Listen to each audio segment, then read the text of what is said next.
At the beginning of the story, we see an attack taking place above the Earth. An unknown alien species launches numerous radiation-filled meteors toward the planet. Their goal is to completely wipe out humanity from Earth. However, despite this, humans manage to survive by building cities deep underground, where the deadly radiation cannot reach. In this way, humanity somehow remains alive. The year is 2199, and mankind is now standing on the brink of extinction. Even the people living in underground cities have lost hope. They are merely waiting for death. Soon, we see a man walking on the surface of the Earth. His name is Susumu. He has come out to collect scrap metal so he can sell it to survive. To protect himself from radiation, he is wearing a special suit. Suddenly, a dangerous alien probe rapidly approaches from the sky. The probe crashes into the ground, and amidst the chaos, Susumu also loses consciousness. When he regains consciousness, blood is flowing from his head, and his helmet is missing. He slowly stands up and tries to walk, but his head is still spinning. Then his eyes fall upon the alien probe. As soon as he touches it, he collapses again and falls unconscious. Moments later, a ship lands near him. It is Captain Okita's ship. When Okita's team examines the alien probe, they discover that it contains blueprints of highly advanced technology far beyond their understanding. Okita is then informed that the man found with the probe has extremely high levels of radiation in his body.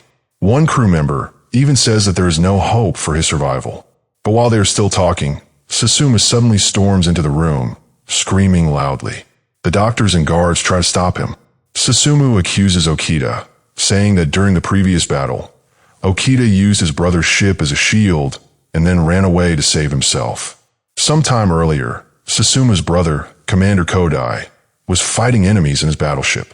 Their enemies are the powerful aliens known as Gamalas, and humanity was slowly heading toward defeat. In this desperate moment, Commander Kodai decided to sacrifice his life so that his comrades could escape. Captain Okita had told him they would not leave him alone, but Kodai refused to listen. Soon, his ship exploded, and he achieved martyrdom so his friends could survive. Now, aboard the ship, the furious Susumu suddenly advances toward Okita and says that his brother died because of him. He is about to attack Okita when a crew member named Yuki slaps him. The guards then seize Susumu and take him away. After he leaves, the doctor apologizes to Okita on everyone's behalf. Okita then asks how this is possible. How could Susumu survive such intense radiation? No one has an answer. A short while later, Okita discusses the matter with a senior general. The general believes that they should abandon Earth and leave the planet with only a selected group of people. However, Okita disagrees. He says that if anyone is to be saved, it should not be the rich or the leaders, but young and capable people, so that humanity can at least have some hope. The general then explains humanity's future plan. The alien probe they found came from a planet called Skandar. The people of that planet possess technology capable of completely eliminating radiation. Along with this, the probe also contained the exact coordinates to reach Skandar. The government decides to send their last remaining ship there to retrieve that technology. However, the public protests this decision. They question whether it is even possible to travel such a vast distance through space. The general responds that he cannot reveal everything, but they do possess a technology that might allow the ship to reach Skandar quickly, because Skandar is now their last hope. For this crucial mission, the government asks for volunteers. Susumu also signs up, shocking the doctor to see him alive. He tells her to hurry with the tests, because many others are waiting. In reality, Susumu had once been a soldier, and now he is ready once again to risk his life. Seeing his past experience, the doctor is astonished. Later, when Susumu reaches the base, he meets Yuki. She is surprised to see him and asks why he volunteered. She reminds him that he hates Commander Okita, and this is Okita's ship. Susumu smiles and avoids answering. Yuki asks what he really wants to do and warns him not to cause trouble. Before Susumu can reply, an alarm sounds. He immediately rushes toward the bridge and orders Yuki to return to her post. She angrily asks who he thinks he is to give her orders. Susumu then reveals that he is her new squadron leader. A powerful missile from Gamela's is heading toward them. Seeing this, Okita orders the weapons to be fired. At that moment, Susumu and the rest of the crew spring into action. Okita realizes that their chances of survival are slim, so he orders the use of the wave gun. One of the soldiers reminds him that it has never been tested, but Okita still decides to use it, and at full power. As soon as the wave gun is fired, a massive explosion occurs, leaving even the Earth-based control team holding their breath. For a few moments, the Yamato ship disappears from the monitors. Then suddenly it reappears. Okita appears on the screen and speaks to the general. He explains that firing the wave gun has likely revealed their position to the enemy, but they had no other choice. The general asks whether the ship is still operational and if they can move forward. Okita replies that if they can exit the solar system before another enemy attack, the ship should remain functional. Meanwhile, aboard the ship, Susumu meets Shima, and the two begin talking. Soon, soldiers who had previously fought alongside Susumu arrive. They are extremely happy to be working with him again. One of them even brings out a bottle of alcohol to celebrate. At the same time, we see Yuki sitting alone at a table. She is irritated that everyone is giving Susumu so much attention. When they invite her to join them, she explodes in anger. She confronts Susumu, asking where he had been all these years if he was once a soldier, and why he returned now. She calls him a coward, saying that while his brother sacrificed his life to save everyone, Susumu ran away in fear and left the army. Angered by her words, one soldier moves toward Yuki, but she knocks him unconscious with a single punch.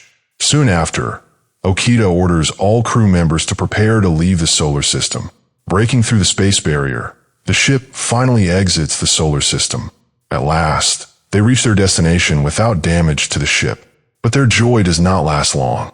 Soon, the Gamelas arrive and attack them once again.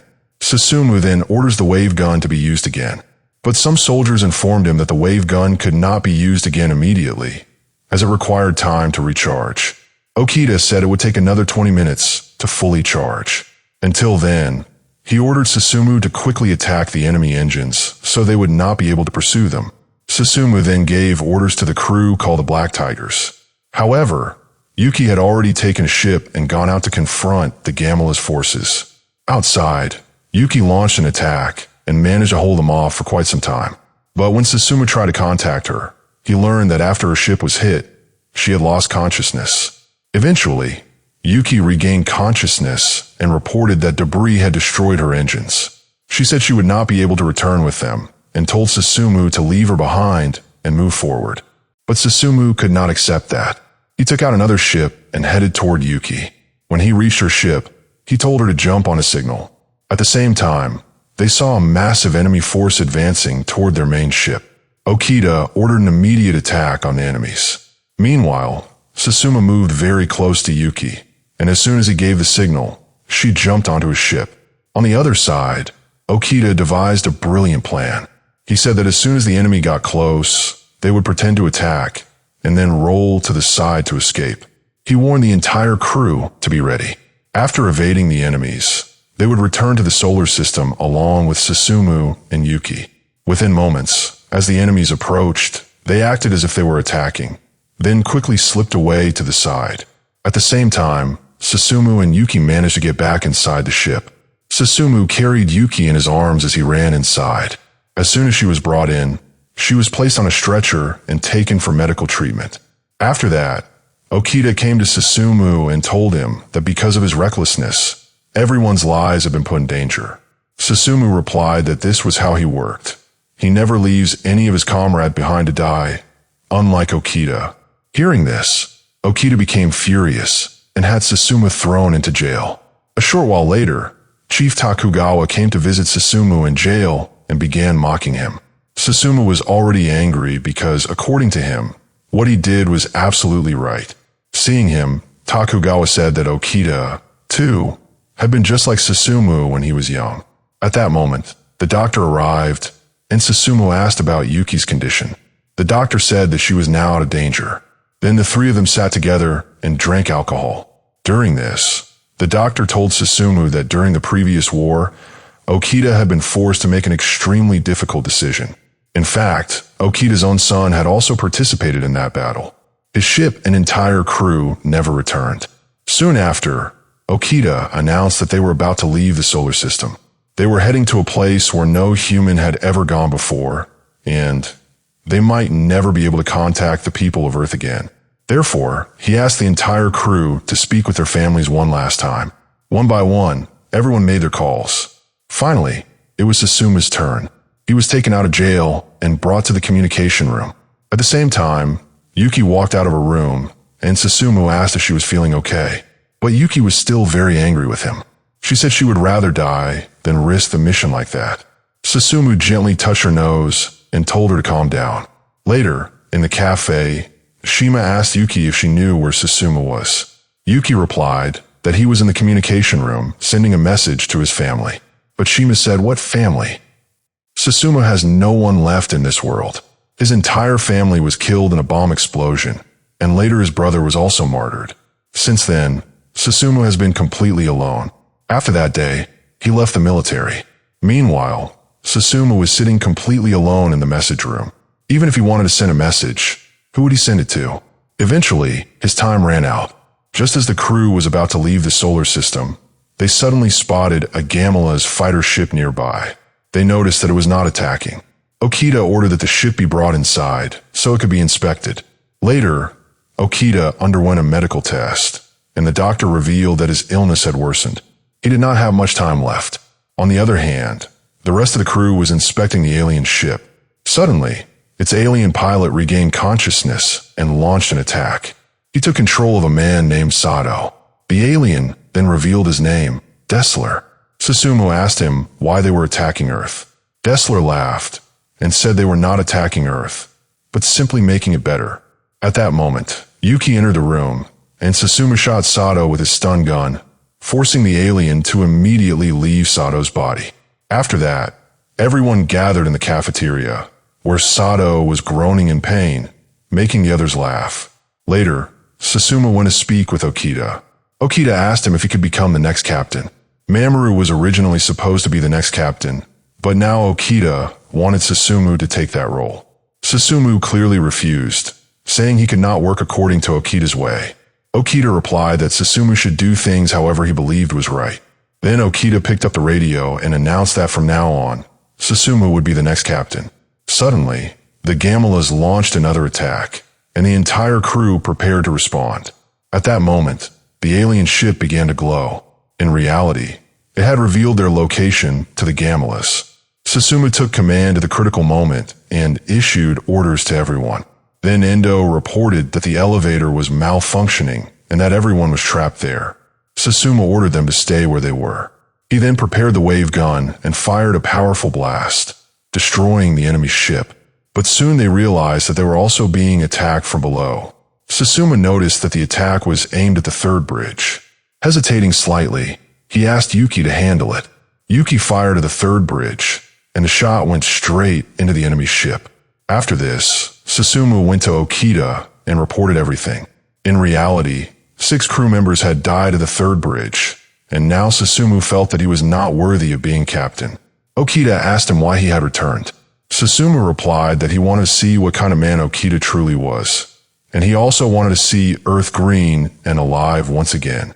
He then asked Okita whether what he had done as a captain was right. Okita stood up and, based on his experience, advised Susumu to carry out his duty as a captain with honesty and responsibility.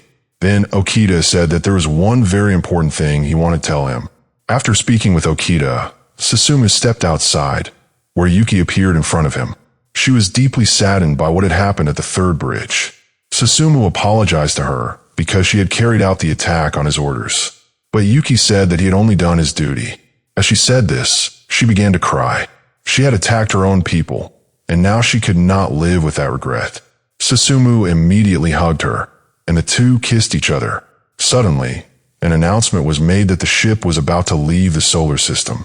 Within moments, they began to see their destination, Skandar. But their happiness did not last long. Suddenly, a missile from Skandar came rushing toward them at great speed.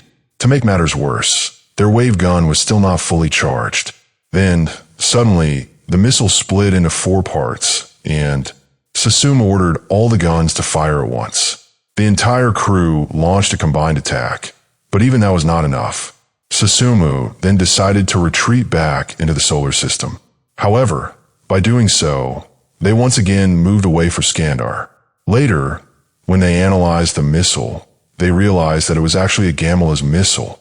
The entire crew began to suspect that this was a trap. During this time, Sanada said that the capsule contained no radiation at all. It only held location data. Susumu suggested that they should go to that location. He reasoned that if it were truly a trap, the enemy would have attacked them after they reached Skandar, trapping them with no way to escape. Attacking beforehand made no sense. There had to be some reason why the Gamalas did not want Susumu's team to reach that place. Susumu then gathered everyone and began planning their next move. He formed different teams and assigned each one target locations. Through the radio, he announced that they would soon land on the planet Skandar. He warned them that the message they received might be a trap, but if it turned out to be true, Earth could be saved. Susumu motivated his crew and encouraged them to fight with full determination. The entire team got to work, and Susumu himself took a ship and headed towards Skandar. As he was about to land, he saw numerous missiles deployed on the surface. Soon, the rest of his crew arrived as well. Susumu's team was attacked fiercely, but they fought back bravely. Eventually, they reached the exact coordinates. At that very moment, the aliens launched a terrifying assault on them. Heavy gunfire erupted between both sides. A pilot named Kido was shot, but even then, he continued fighting so the others could move forward. Some crew members reached the designated location, where they found Skandar. Suddenly, a bright light emerged. As soon as Yuki touched it, she came under its control. At that moment, Susumu remembered his conversation with Okita. Okita had told him that the entire story about a device that could cure radiation was a lie. In reality, they had only received coordinates and technology. The truth was that this story had been created because of Susumu himself. He had survived extreme radiation, which gave everyone hope that radiation could be eliminated, and that perhaps the ones who sent the capsule knew the secret. Under the influence of that force, Yuki delivered a message. She revealed that Gamalas and Skandar were actually the same species of aliens. Their home planet was on the verge of destruction, so they chose Earth as their new planet. But to do that, they needed to wipe out all humans. However, not all aliens agreed with this decision. The Skandar group opposed it, and as a result, they were imprisoned. That is why the Skandar group secretly sent the capsule to Earth. There was no device that could completely eliminate radiation, but now, Yuki herself could do it. The reason Susumu was unaffected by radiation was also because of this capsule.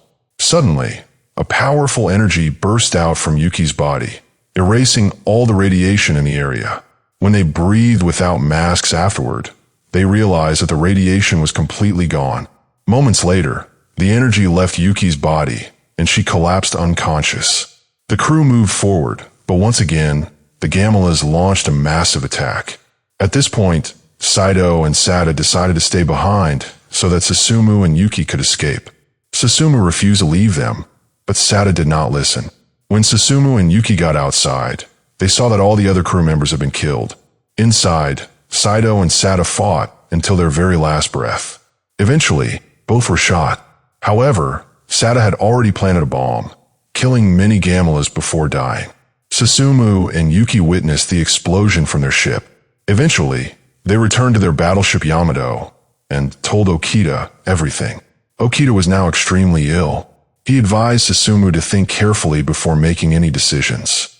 Susumu then returned to the control room and set course back to Earth. They informed everyone that they had obtained an anti-radiation solution. The general could hardly believe his ears. At that very moment, Okita passed away. Before they could even process this, the Gamalas launched yet another attack. The entire crew united to face them. Susumu tried to speak with Takugawa, but he too was severely wounded and died shortly afterward. Suddenly, they heard a voice and saw a face appear.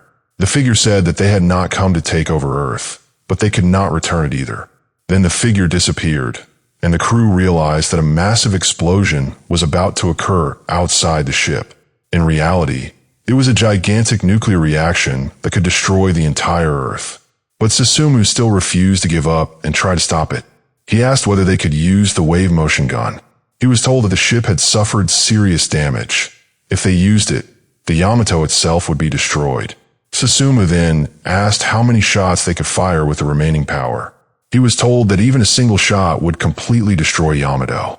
Hearing this, Susumu ordered all crew members to abandon the ship and save their lives. Yuki refused outright, but Susumu insisted that this was his final order. Shima said that he would stay behind with Susumu, but Susumu ordered him to take Yuki safely back to Earth. Yuki carried the power to eliminate radiation, so her safe return was essential. One by one, all crew members evacuated. Still, Yuki refused to leave. She argued with Susumu and began to cry. Susumu explained to her that he had no family left, but after meeting her, he didn't know why he started caring so deeply. Now, he wanted Yuki to walk once again on a green and healthy Earth. He told her to leave for now and promised that he would return alive. But Yuki, still crying, clung to him. With no other choice, Susumu pulled out his stun gun and knocked Yuki unconscious. Shima then took her away. Finally, Susumu prepared to attack the Gamela's ship. As Shima's ship passed by, Yuki regained consciousness and saw that Susumu was still aboard Yamato. She screamed, but there was nothing she could do. Facing the Gamela's fierce attack, Susumu fired the wave gun and crashed the Yamato directly into the enemy's ship, causing a massive explosion. The story then jumps several years into the future. We see that Earth has returned to its former state. There is no radiation left anywhere. Yuki is seen playing in a field with her son. Susumu never returned, but his dream was fulfilled. If you liked the video, don't forget to like it and subscribe to the channel.